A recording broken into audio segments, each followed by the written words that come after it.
এই দেখুন, এই আমটার নাম হলো রানী আম। দেখছেন কি সুন্দর কালার, পুরো হলুদ হয়ে গেছে। দাঁড়ান আপনাদের আমি ছিঁড়ে দেখাই। দেখুন কি সুন্দর, আহ ফ্লেভার ফ্লেভার। আমার আমের মিষ্টির থেকে বেশি ভালো লাগে যে আমের দারুণ একটা ফ্লেভার আছে।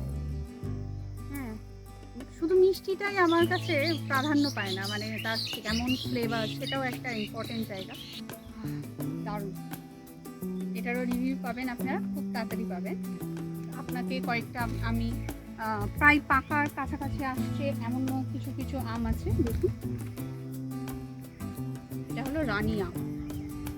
এটাও মুর্শিদাবাদের একটা ভ্যারাইটিস। হ্যাঁ, মুর্শিদাবাদে এই আমটা খুব বেশি হয়, সেখানকার মানুষদের খুব পছন্দের এবং প্রিয় আম এই রানী আম।